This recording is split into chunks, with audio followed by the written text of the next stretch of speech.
So I take it right now, you guys might be looking at the real estate market, a little bit differently, especially for people who already own. Real estate is kind of like cyclical. So if you own a property right now, typically when you sell, you want to buy another one. And because of the way housing prices are versus interest rates, most people have a lot of equity in their houses, okay?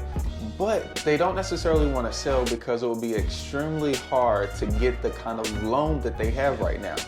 Great terms, good interest rate, and they already have a decent house. So a lot of people are thinking like, well, what do I do with the amount of equity that I have in my house? Should I just let it sit here and kind of do nothing with? Or like the smart business-minded people like myself, I got a couple $1 million of equity in my rental properties. How can I best use that to leverage so I can put my personal self right now, get closer to my future self, the person that I want to be in the future. So today I actually got one of my financial experts with us, and he's going to go through us in my particular situation. How can we use that equity to best perform for us so we can get to the future self that we want to be? If you guys are enjoying this, you'll definitely enjoy the challenge that we're having September the 9th, where Mr. Thompson will be teaching how you can use stocks in order to replace your 9-to-5 income. So if you guys want to join, I'm going to leave a link below so that way you guys can hear directly from Mr. Thompson and have an intimate time on September the 9th through the 14th. See you guys then.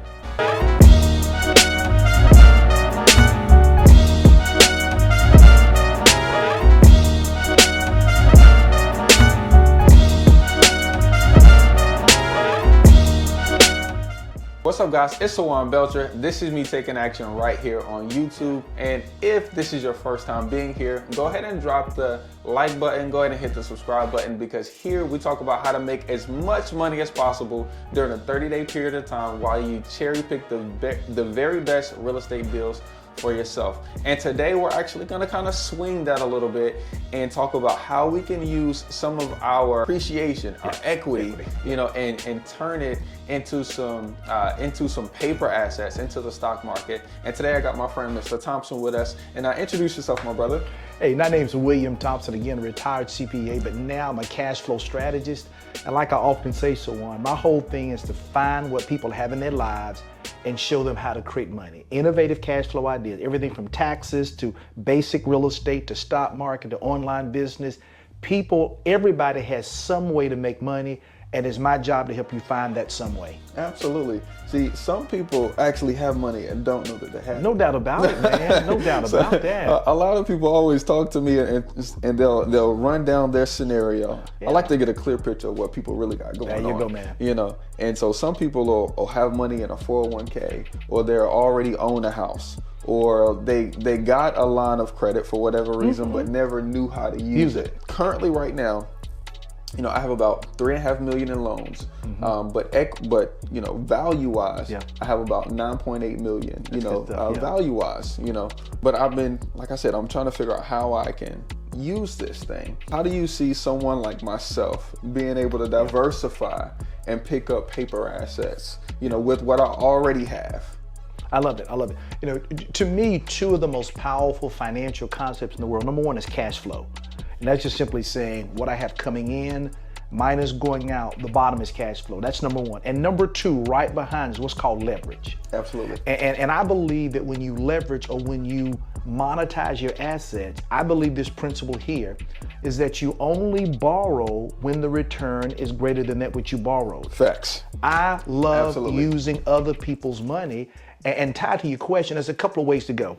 So let's say you sit down and you run your numbers, and you and your lovely bride sit down and make a decision that maybe you all want to tap $500,000. Again, arbitrary number. Yes. And so there are two ways to go in that, okay? You borrow the $500,000, and let's assume that the rate's going to be 7%. Okay? Then the ultimate goal is there a way in the stock market to at least triple what you borrow, called making money in the spread? So you borrow 7% annualized, that's $35,000. The ultimate goal is to be in the stock market, and whether we do what's called writing covered calls, or we could take that $500,000 without any additional credit against your credit, or loans against your credit, the stock market would give you $1 million. Okay. So now we have the task, the simple task of taking now $1 million and in 12 months making 21% on it.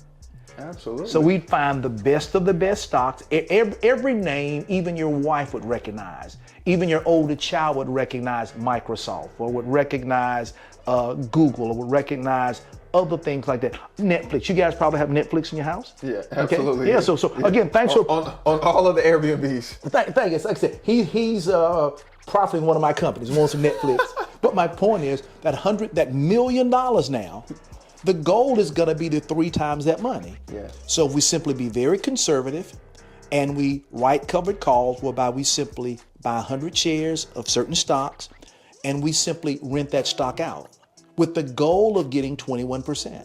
Absolutely. And the beautiful thing about it, Sawan, is you would basically get that money up front because to be very conservative, we'd simply write that cover call, call it a leap, which is simply a way of saying we do it for a year. We rent these stocks out for a year, and let's just assume that we got 20%. On $1 million, 20% is $200,000. That's in your account right now. Yeah.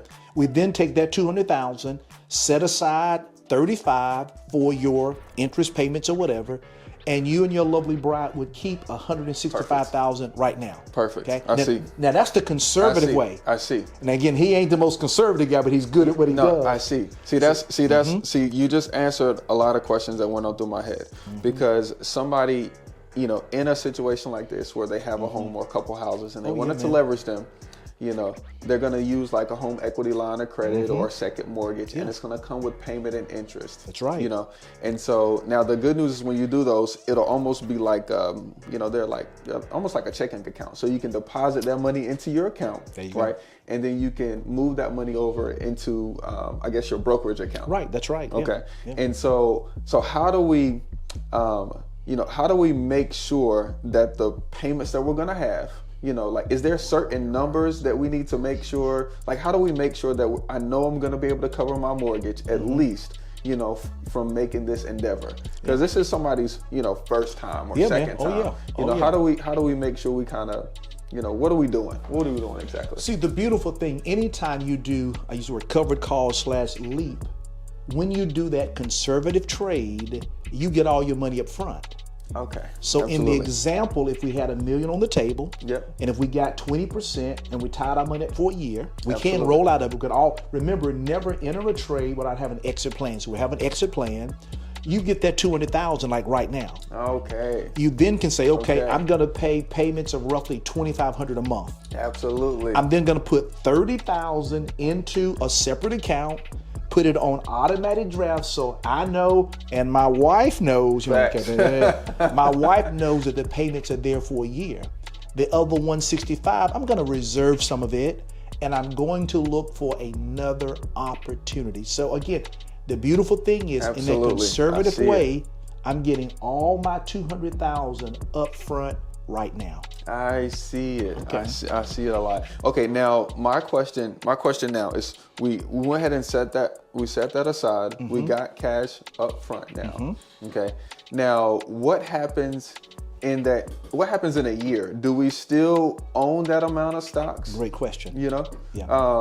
Or what happens at that particular point? Okay, great. Being very conservative, let's say if I bought all those stocks at $150 a piece. Okay. To be very conservative, I'm probably going to sell someone the right to buy those stocks from me at $150. I bought it from $150 because even if the market goes down a little bit, I have some leeway.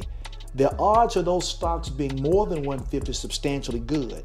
So at the end of that time period, being ultra conservative, all those stocks will now be sold. Okay. Now I could be a little bit more aggressive. Instead of selling them the right at $150, I could sell the right at $160. Yeah. If that's the case, I picked up another $10 a share, which I'm not counting. Absolutely. So it just depends on where your risk tolerance is. There you go, man. But a lot of people say, hey, William, to be even more conservative, I buy it for $150.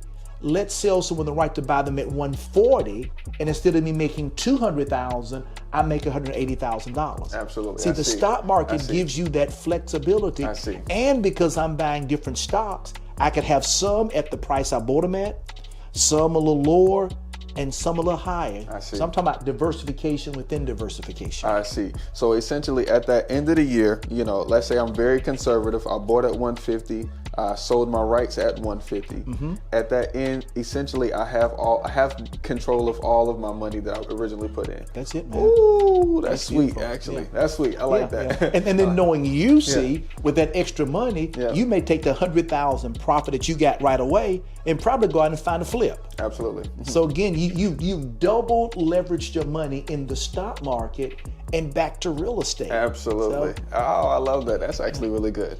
Well, look, if you guys like that, you know, I want to invite you guys to the class that he's having. I'll be there so that way I can learn.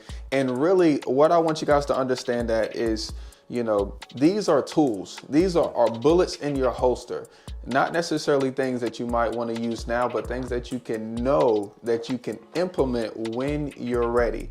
And for me personally, I think there's a lot of people out there with equity in the market. I know it. The stats say it. I'm seeing it right now. I literally just told him about one of the properties that I'm having to refinance that I'm forced to leave a lot of equity in because of the interest rates and the way we use debt service loans is. And so I'm looking for different strategies that I can do in order to maximize my potential, my cash flow for the things that I already have. So I want to invite you guys to attend with us on our 5-day challenge so that way you can learn how to use what you got in order to create cash flow for you and your family. We'll see you guys on the next one. Peace.